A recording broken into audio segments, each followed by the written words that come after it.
Assalamualaikum. I hope all of you are doing well today. My name is Wan Zatira binti Wasikifli and my position in this company is head of department. So with me today we have our HR manager, Miss Christina, and our hiring manager, Mrs. Haslida. By the way, I think both of you know why we are here today, isn't it? Before we start, you guys may introduce yourself first. State where you are from, your full name and your age. And what is your qualification? We will start with the interviewee one.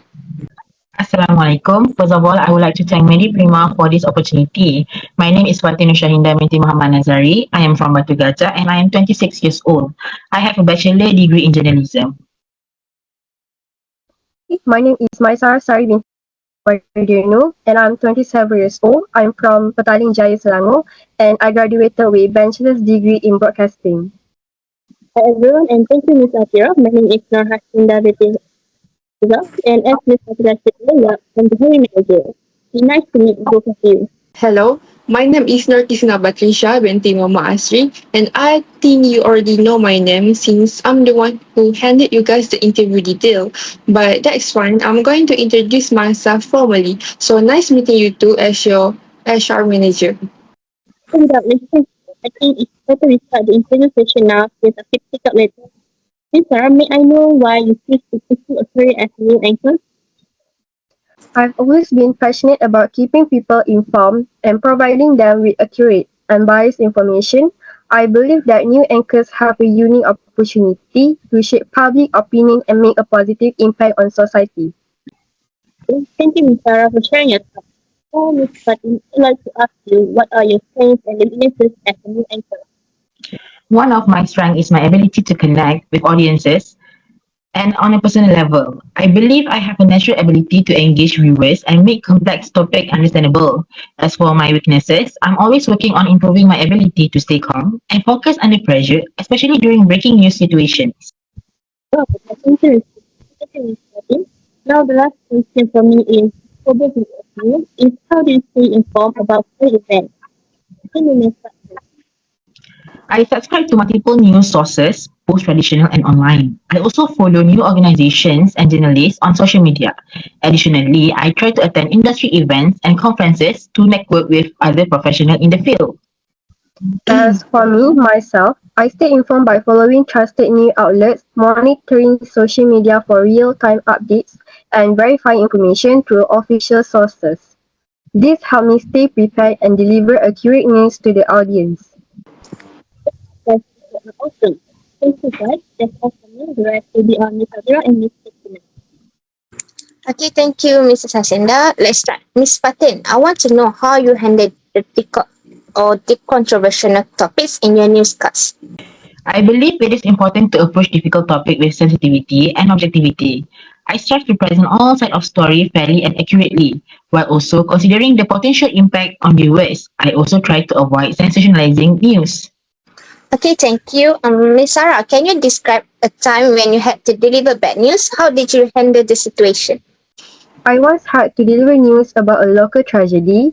I approached the story with empathy and respect for the affected families. I focused on providing accurate information and avoiding speculation. I also made sure to include resources for viewers who may be struggling to cope. Okay, thank you. Last question, and I would like to hear from Miss Fatin. May I? Yeah, sure, I'm excited for it. Oh, okay.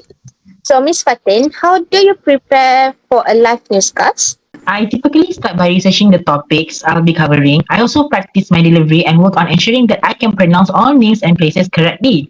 I also make sure that to have a backup plan in case something unexpected happens. All right, thank you, Miss Fatin and Miss Sarah. What an incredible answer. I love the confidence you both have. Please keep it that on. So we have reached to the end of this interview session. Before we move to the next stage where you will be put on a news anchor task. So Miss Sarah, can you describe a time when you had to work under pressure? How did you handle the situation? I once had to cover a breaking news story with very little lead time. I had to quickly gather information, write a script, and deliver the news live. I remained calm and focused, and I was able to deliver the news accurately and effectively. Interesting. Thank you, Miss Sarah. So, Miss Fatin, can you describe a time when you had to deal with a difficult colleague? How did you resolve the situation? I once had a disagreement with a colleague about the best way to approach a story. We were able to resolve the issue by communicating openly and respectfully. We ultimately found a compromise that satisfied both of us. Thank you, Miss Fatin. I wish I could ask few more questions to both of you, but sadly, that is the last question for this session. Thank you, everyone. You may leave now.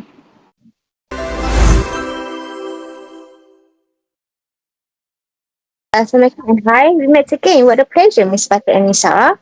First, I would love to congratulate both of you personally for making it onto this session. Let's start so we can finish this early and then go lunch together. So you guys might not know that is in this session you guys have a few tests before the final stage where you will be hired as a news anchor for this company. Miss Christina, you may start now. Thank you, Miss Adira. Please read this short news script out loud, maintaining clear pronunciation, appropriate phrasing, and a natural corporeal present. Good evening. In today's top story, a major earthquake has struck the southern region, causing widespread damage and leaving thousands without power. Rescue teams are working tirelessly to assist those affected, as aftershocks continue to shake the area. Authorities are urging residents to stay indoors and avoid unnecessary travel while emergency services are deployed. The National Weather Service has issued further warning, advising people to prepare for potential disruption in the coming hours. We'll keep you updated as the situation unfolds. Thank you. You two did very well. You guys could be the one we are looking for. The second question is imagine a breaking news just came in. You have a few seconds to prepare and deliver a 30-second new update on the following event. A major snowstorm has hit the northern east region of the country, leading to road closure, power outage, and flight cancellation. Many residents are advised to stay indoors. Now deliver your update. Good afternoon. We have just received breaking news of a major snowstorm sweeping across the northern eastern region of the country. Heavy snowfall has led to road closure, widespread power outage, and the cancellation of numerous flights. Authorities are urging residents to remain indoors as the condition worsen, with more snow expected throughout the night. Stay tuned for further updates as emergency services work to manage the situation and restore essential services. Emergency services are on high alert, working to restore power and clear major roadways. Travel is not advised at this time, and authorities are urging caution. Stay with us for more updates as this developing story continues to unfold. Okay, thank you. So the last part is you have to pretend to interview someone. We will provide you with a situation. So the situation is when a prominent scientist has just published a groundbreaking report on climate change, and you have the chance to interview them live. What is one key question you would like to ask to engage the scientist and provide valuable information to the audience?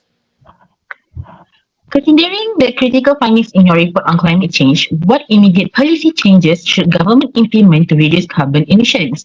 And how can individuals contribute through daily habits like energy consumption and waste reduction to make a tangible impact over the next 5 years? And from an individual perspective, what lifestyle changes can make people right now to contribute to these global efforts and create a meaningful impact over the next 5 years? So that is the end of this session. I would say that both of you give a lot of commitment, which we found very interesting. Well, there's no more question for you guys. You guys may leave this room. We wish you both good luck and may you guys come here again, but as our new news anchor. Thank you, everyone. Luck. Thank Thank you, you. Ms. Sarah.